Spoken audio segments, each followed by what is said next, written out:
জি5 এ বিনামূল্যে জীবন সাথীর সমস্ত পর্ব দেখুন। এখনই অ্যাপটি ডাউনলোড করুন।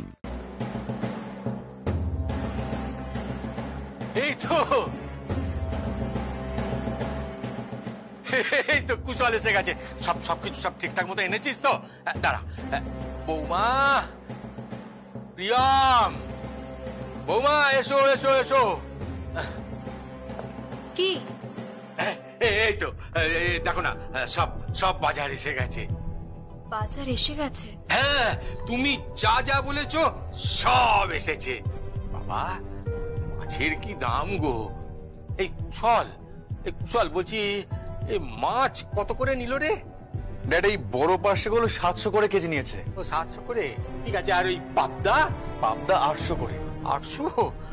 আর গলদা চিংড়িটা 900 করে। বাপরে বাপরে বাপ, 900 টাকা! এমন করছিস না, দেখে একদম কার্টুন মনে হচ্ছে। হ্যাঁ, কেমন একটা যেন করে। কি দরকার ছিল এসব করার? এই তুই চুপ কর তো, তুই একদম চুপ কর, তুই বুঝবি না এসব। বাবা, তেল গরুর চাট মাঝে মাঝে খেতেই হয়। বাবা কুশল, বলছি কি বাবা, থাক, অনেক হয়েছে, আর বলতে হবে না, আমি সব বুঝতে পেরে গেছি।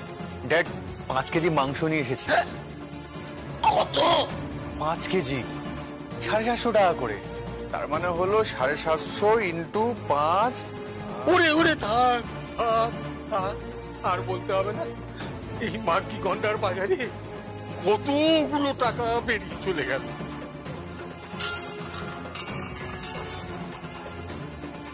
হ্যালো, কে বলছেন? কে?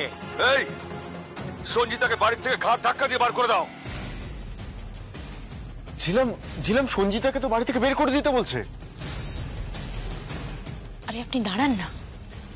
বের করে দাও ওকে। আরে ঘর থেকে বের করব কি? চোখের সামনে 5 কেজি মাংস পড়ে রয়েছে। তারপর ওই ব্যাগের ভেতর দেখি পাবদা মাছ, পার্শে মাছ আর গলদা চিংড়িও এসেছে। প্রায় 10-12 হাজার টাকা তো চলেই গেল। কাকে বার করবো? আমার পকেট থেকেই তো সব টাকাগুলো চলে গেল।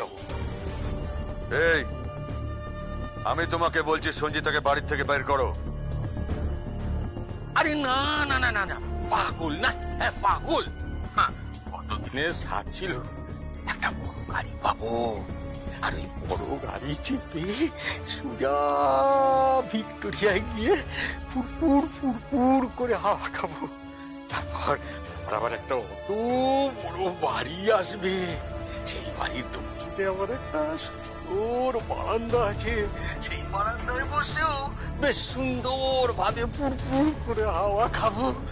আমি তো ভাবতেই পারছি না। এই, এইসব তোমাকে কে দেবে? কে দেবে? কেন? ঝিলাম দেবে বলেছে। আমি বলছি ঠিক। আমি পারবো না। না। কি? ওর এত বড় স্পর্ধা? এই অভিক, তুমি আমাকে চেনো না। আমার বিল্লি আমাকে মেও। সঞ্জিতাকে বাড়ি থেকে বার করো। মা, এসব কি বলছো? কি বৌমা? কি? বৌমা, আমি বলছি কি মা, তুমি একটা কাজ করো, তুমি ওই সোফায় গিয়ে একটু আরাম করে বসো। অনেক খাটাখাটনি যাচ্ছে তো, একটু ভালো করে বসো।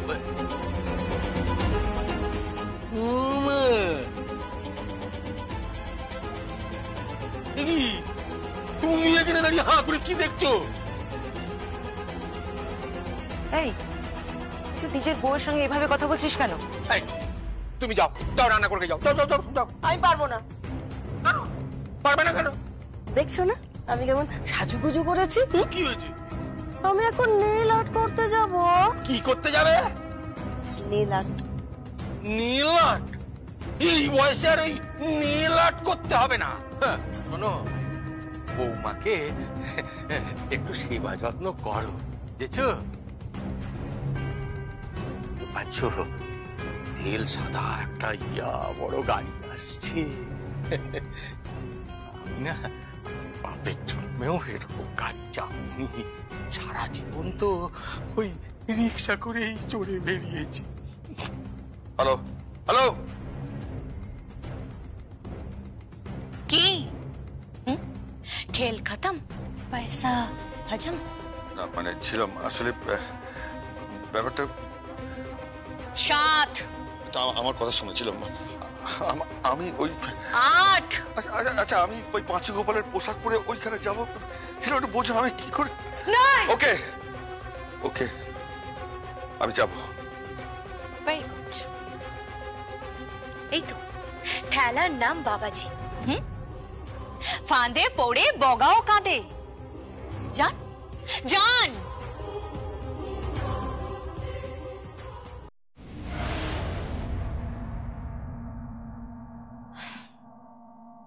সংকল্প, আপনি দাঁড়িয়ে আছেন কেন? তত্ত্ব নিয়ে আপনি বোনের বাড়িতে যান, ওখানে আপনার স্ত্রীও আছে, গিয়ে ওখানে ভাত কাপড়ের ব্যবস্থা করুন। ছিলাম, তুমি আসলে কি চাইছো বলো তো? আমি ঠিক কি চাইছি তা আপনি কল্পনা করতে পারবেন না।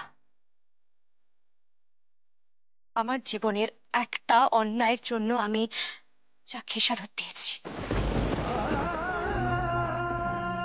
আর সেই অন্যায়টা ছিল ভালোবাসা। তূর্ণকে আমি পাগলের মতো ভালোবেসেছিলাম, আমি ঘর ছেড়েছিলাম, সেই খেসারত আমি আজও দিয়ে যাচ্ছি।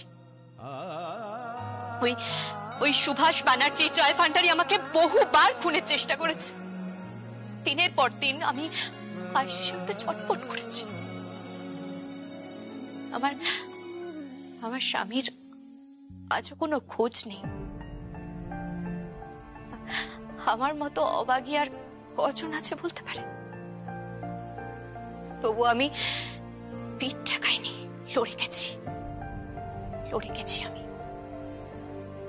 অবশ্য শালুমখারা ব্যানার্জি আমাকে প্রতিটা মুহূর্তে ইন্সপায়ার করে গেছেন, আমার পাশে দাঁড়িয়েছেন। আচ্ছা ছিলাম, এই বাড়িটা কি এখন সত্যি তোমার? আইনি ভাবে তো তাই দাঁড়ায়, তবে সংকল্প, আমি আমার বোনের বাড়ি কেড়ে নিতে আসিনি। আমার জীবনের একটাই উদ্দেশ্য, আমার বোনকে সুখী দেখা। ছিলাম শোনো, প্লিজ সংকল্প, আপনারা এখন তত্ত্ব নিয়ে সঞ্চিতার বাড়িতে যান। হ্যাঁ যাচ্ছি।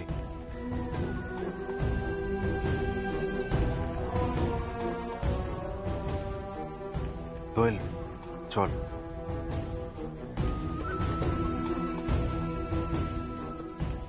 বাপি দরজার সামনে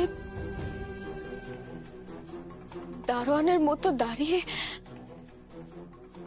সেলাম ঠুকবে। জি5 এ বিনামূল্যে জীবনসাথীর সমস্ত পর্ব দেখুন এখনই অ্যাপটি ডাউনলোড করুন।